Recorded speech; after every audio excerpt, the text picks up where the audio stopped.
அன்பார்ந்த நேயர்களுக்கு வாழ்த்துக்கள். சினிமாவில் வந்து சில நடிகர்கள் வந்து அவங்க இஷ்டப்படி எதை வேணாலும் செய்யலாம். அது ஒரு கலாச்சாரத்தை மீறி இருக்கலாம், அல்லது எந்த வித ஒரு அசிங்கமான சூழ்நிலைக்கும் அவங்க வந்து காசுக்காக உடன்படுற அளவுக்கு அவங்களுடைய நடிப்பும் அவங்களுடைய கலை ஆர்வமும் போயிடுச்சுங்கிற செய்தி தான் இன்னைக்கு மிகவும் அருவருக்கத்தக்க செய்தியாக இன்னைக்கு வலைதளங்களில் வர ஆரம்பிச்சிருக்கு. அப்படி ஒரு செய்தியாக தான் மலையாள நடிகான ஸ்வேதா மேனன் வெளியிட்டிருக்கிற ஒரு செய்தி வந்து எல்லாரையும் சுளிக்க வச்சிருக்கு. திரைப்படத்துறை இந்த அளவுக்கு மோசமாக போகுது, எல்லாரையும் சொல்ல முடியாது, ஒரு சிலர் அப்படின்னு என்ன பண்ணுறாங்க, எல்லாருமே வந்து ரொம்ப வருத்தமாக பேசிக்கிறாங்க. அப்படி என்ன இந்த ஸ்வேதா மேனன் சொன்னார் அப்படிங்கிற செய்தியை ஒரு 2 நிமிடங்கள் நீங்கள் கவனமாக கேட்டுட்டு இது பற்றி உங்களுடைய கருத்துக்களையும் கமெண்ட் செக்ஷனில் கமெண்ட் பண்ணுங்கள். பிரபல மலையாள திரைப்பட நடிகையான ஸ்வேதா மேனன் என்ன பண்ணியிருக்காரு, தமிழ், தெலுங்கு, ஹிந்தி போன்ற நிறைய திரைப்படங்கள்லாம் நடிச்சிருக்காங்க. இவங்க முத தமிழில் வந்து ஜோதிகா நடித்த சிநேகிதிங்கிற படத்தில் தான் அறிமுகமானாங்கன்னு சொல்கிறாங்க. அந்த சிநேகிதி படத்தை தொடர்ந்து சந்தித்த வேலை, சாது மிரண்டால், நான் அவன் இல்லை, ஆதவன், துணை முதல்வர், இணையதளம், இப்படி போன்ற நிறைய தமிழ் படத்தில் இந்த அம்மா நடிச்சிருக்காங்க. அப்போ நம்ம முன்னாடியே சொன்ன தமிழ் மட்டும் இல்லாமல் தெலுங்கு, ஹிந்தி, மலையாளத்தில் நிறையா நடிச்சிருக்கிறாங்க. இப்படிப்பட்டவங்களுக்கு வந்து சமீபத்தில் வந்து ஒரு ப்ரெஸ் கான்ஃபரன்ஸ், ப்ரெஸ் மீட்டிங்கில் பேட்டி கேட்குறாங்க. நீங்கள் வந்து நல்லா கவர்ச்சியாக நடிக்கிறீங்க, சிறப்பாக நடிக்கிறீங்க, எல்லா மொழியிலையும் நடிக்கிறீங்க, இந்த பிஜினி உடையில் நடிப்பீங்களா அப்படின்னு சொல்லி இந்த நிருபர்கள் கேட்குறப்ப அவங்க சொல்கிறாங்க, பிஜினி உடை வந்து அந்த பாத்திரத்துக்கு தேவைப்பட்டால் நான் நடிப்பேன். காரணம் வந்து பாத்திரத்தோடு ஒன்றி போகணும்.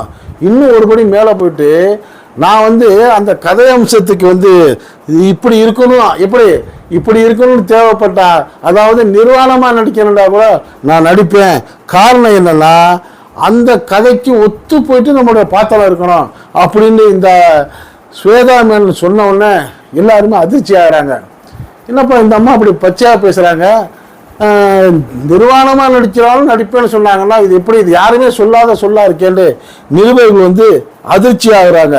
இந்த ஸ்வேதா மேனன் யாருன்னா மலையாள நடிகையாக இருந்த இவங்க ஏற்கனவே பாலிவுட்டில் வந்து மாடல் ஒரு ஆளை திருமணம் பண்ணி கொஞ்ச நாள் வாழ்க்கை நடத்தினாங்க. அப்புறம் அவங்களுக்குள்ள கருத்து வேறுபாடு வந்து மனமுறிவு ஏற்பட்டுட்டு 2011 வந்து ஸ்ரீனிவாச மேனன்கிற ஒருத்தர் வந்து கல்யாணம் பண்ணாங்க. இவங்களுக்கு வந்து ஒரு மகள் வந்து இருக்காங்க.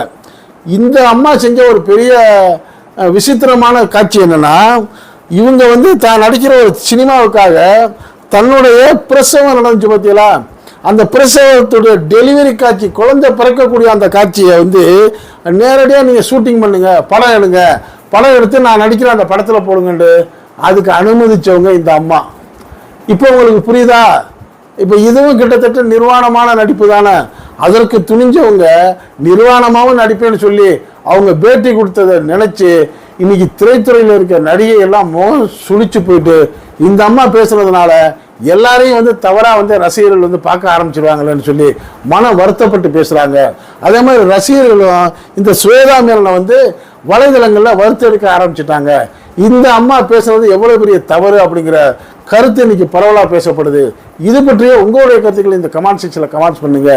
இது போன்ற செய்திகளை எந்த விதமான சார்பும் இல்லாமல் நடுநிலையோடு உள்ளபடி அவ்வப்போது உங்களுக்கு வந்து சேர்றதுக்கு இதுவரைக்கும் நம்ம சேனலுக்கு சப்ஸ்கிரைப் பண்ணாதவங்க சப்ஸ்கிரைப் பண்ணுங்க. மறக்காம பக்கத்தில் இருக்க பெல் ஐகானை கிளிக் பண்ணுங்க. அப்போதான் நம்ம போடக்கூடிய ஒவ்வொரு செய்தியும் உடனுக்குடன் உங்களுக்கு வந்து சேரும். நீங்கள் விரும்பிய செய்தியை பார்க்கலாம். என்று இணைந்திருப்போம். நன்றி, வாழ்த்துக்கள்.